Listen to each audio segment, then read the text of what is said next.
வணக்கம். திரையரங்கம். K ramp. இது ஒரு தெலுங்கு திரைப்படம்.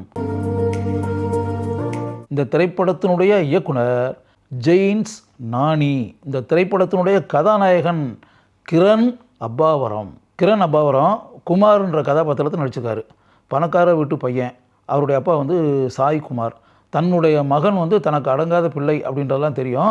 இருந்தால் கூட தான் பையன் என்னென்ன ஆசைப்படுறானோ அதெல்லாம் மறுக்காமல் நிறைவேற்றி வைக்கக்கூடிய தந்தை அவர். ஆனால் அவன் எங்கே போய் படித்தாலும் ஏகப்பட்ட பிரச்சனைகள் அப்படிலாம் இருக்கும்போது எந்த விதமான பிரச்சனைகளும் இல்லாமல் இருக்கணும் அப்படின்றதுக்காக அவர் தன்னுடைய மகனை கேரளத்தில் இருக்கக்கூடிய ஒரு கல்லூரியில் படிக்கிறதுக்காக அனுப்பி வச்சுறாரு. போன இடத்துல அந்த இளைஞன் ஒரு இளம் பெண்ணை சந்திக்கிறான். அந்த இளம் பெண்ணுடைய பேர் மெர்சி. அந்த கதாபாத்திரத்தில் நடிச்சிருக்கிறது யுக்தி தரேஜா. குமார் அந்த பெண்ணை விடாமல் காதலிச்சு அப்படின்னு வரும்போது ஒரு ஸ்டேஜில் தந்தைக்கு இந்த விஷயம் தெரிஞ்சு அவங்க ரெண்டு பேரையும் வாழ்க்கையில் ஒன்று சேர்த்து வச்சிடலாம் அப்படின்ற முடிவுக்கு வந்து ரெண்டு பேருக்கும் திருமணமும் செஞ்சு வச்சிடுறாரு. திருமணம் ஆன பிறகு அதிர்ச்சி தரக்கூடிய ஒரு உண்மை குமாருக்கு தெரிய வருது. என்ன அப்படின்னா, அவனுடைய மனைவியாக இருக்கக்கூடிய பெண் இருக்கால, அவளுக்கு ஒரு நோய் இருக்குது. PTSD, post dramatic stress disorder. என்னன்னா, அந்தந்த நேரத்தில் அதாவது நடக்கணும். இப்போ ஒரு 7 மணிக்கு ஒரு காரியம் நடக்குதுன்னு வச்சுங்களேன், 7 மணிக்கு கட்டாயம் நடக்கணும். 7:10க்கு நடந்துச்சுன்னா அவளால் தாங்க முடியாது. படத்தில் சில காட்சிகள்லாம் காமிக்கிறாங்க. ஆரம்பத்திலேயே ஹோட்டலில் போய் சாப்பிட போகலாம் அப்படின்னு வரும்போது, இப்போ தோசைக்கு ஆர்டர் பண்ணி அப்படின்னா தோசை ஒரு 10 மினிட்ஸில் கொண்டு வந்துடுவோம் அப்படின்னு சொல்லிட்டு அவன் 20 நிமிஷம் கழித்து கொண்டு வந்தான்னு வச்சுங்களேன், உடனே அந்த கொண்டு வந்த சர்வரை பலர்னு கன்னத்தில் இறுக்கிடுவா. படத்தில் எப்படி சீன்லாம் வருது. அதே மாதிரி பள்ளிக்கூடத்தில் சின்ன பிள்ளையா இருக்கும்போதே பள்ளிக்கூடத்தில் போய் படிக்க போய் அப்படின்னு வரும்போது அந்த ஆசிரியை உரிய நேரத்தில் வராமல் லேட்டாக அப்படின்னு அதை பார்த்தோன்னே ஆவேசமாகி அப்படின்னு. அப்போ இளம் வயதிலிருந்தே அந்த பெண்ணுடைய கதாபாத்திரம் அப்படிப்பட்ட கதாபாத்திரம்.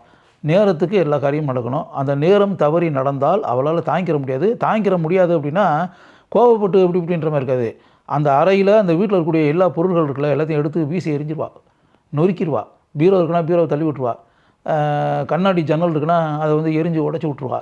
இப்படி ஒரு பழக்கத்தை வைத்திருக்கக்கூடிய இளம்பெண் அவள்.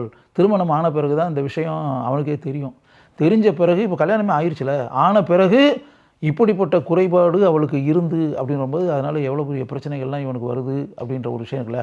இதையெல்லாம் தாண்டி படத்தினுடைய உச்சக்கட்ட காட்சியில் லைஃப்பில் இப்படிப்பட்ட இதெல்லாம் நடக்கும். இதெல்லாம் நம்ம சமாளித்து வாழ்கிறது தான் வாழ்க்கை அப்படின்றது அந்த பொண்ணுக்கு புரிய வச்சு அந்த பொண்ணு உண்மையை புரிந்து கொண்டு லைஃப்பில் நல்லா வாழ்கிறது அப்படின்ற முடிவுக்கு அப்படின்றது மாதிரி கலகலப்பான ஒரு படங்க. அது பியூட்டிஃபுல் லவ் சப்ஜெக்ட்டு. கலகலப்பாக போகும். அதாவது பாதி படம் காதல் கதை, அதுக்கு பிறகு குடும்ப கதை அப்படி வச்சுங்களேன். திருமணமானவங்க கணவன் மனைவி ரெண்டு பேருமே அனுசரித்து விட்டு கொடுத்து ஈகோ இந்த பிரச்சனைலாம் இல்லாமல் வாழ்ந்தால் வாழ்க்கை நன்றாக இருக்கும் அப்படின்றத இந்த படத்தில் காட்சிகளின் மூலம் நமக்கு அருமையாக காட்டியிருக்கிறார்கள். குமார் கதாபாத்திரத்தில் கிரண் அப்பாவரம் மிகவும் அருமையாக நடித்திருக்கிறார். கலகலப்பான நடிப்பை படம் முழுக்க அவர் வெளிப்படுத்தி இருக்கிறார். யுக்தி தரேஜா இவர் மெர்சி கதாபாத்திரத்தில் படம் முழுக்க நம்முடைய மனங்களில் ஆழமான இடத்தை பிடிக்கிறார்.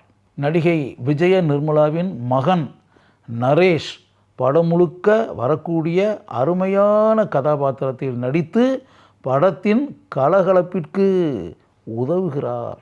கிரண் அப்பாவரத்தின் தந்தையாக நடித்திருப்பவர் சாய் குமார்.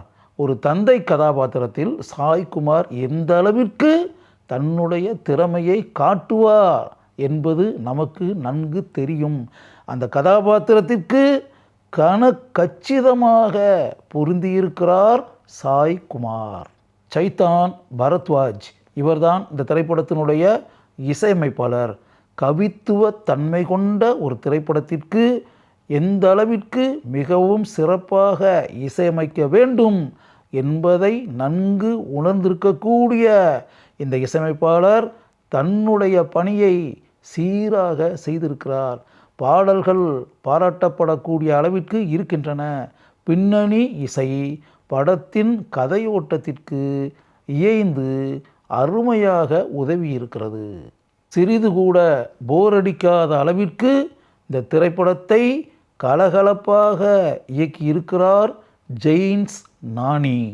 இளமை தவழக்கூடிய ஒரு காதல் கதையை, ஒரு குடும்ப கதையை பார்க்க வேண்டும் என்று மனதில் ஆசைப்படுபவர்கள் கே ரேம்ப் என்ற இந்த தெலுங்கு திரைப்படத்தை ஒரு முறை நீங்கள் பார்க்கலாம்.